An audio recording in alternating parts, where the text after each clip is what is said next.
Hola, veus, la Fundació per l'Assessorament i Acció en Defensa dels Animals, FADA, va denunciar ja fa unes setmanes que un ramader de Menàrguens tenia 9 equids en una explotació amb un greu estat de desnutrició i manca de mesures higiènico-sanitàries i veterinàries. L'inculpat es dedicava a demanar i recollir equids vells i en mal estat per tot Catalunya per tal de dur-los suposadament a un escorxador no autoritzat. Gràcies a la informació aportada per la Fundació i comprovada pels tècnics de la Conselleria, el passat divendres 16 de desembre es va aconseguir comissar els 9 animals amb l'ajuda dels agents rurals i els Mossos d'Esquadra. Tot i això, des de FADA lamenten la mort de 5 cavalls, alguns dels quals van ser trobats morts i d'altres es van haver de sacrificar donat el greu estat en què es trobaven. Al ramader se li va haver un expedient sancionador, ja que incomplia molts dels apartats de la normativa vigent.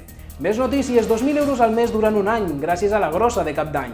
Aquest és el premi que ha rebut la lleidatana Yolanda Bellet. El sorteig, que ha comptat amb prop de 10.000 participants, consistia en enviar una fotografia amb un bitllet de la Loteria Catalana on s'identifiqués clarament el número i la sèrie del bitllet. La guanyadora d'enguany s'ha emportat el premi gràcies a la fotografia que va fer amb el número 62.137 de la sèrie 12 adquirit al Carrefour Lleida. Moltes felicitats, Yolanda! I continuem parlant de loteria. Els Mossos d'Esquadra han intervingut el donatiu de la Loteria de Nadal de l'associació Nadia Nerea. Eren bitllets de 5 euros, amb els quals els compradors jugaven 4 euros i aportaven un al tractament de la Nàdia contra la tricotiodistròfia.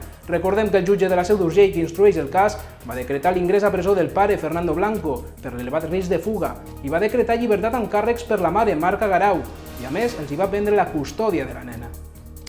Això és tot, moltes gràcies per la vostra atenció. Més informació a La Veu de Lleida, a les nostres xarxes socials. Fins aviat.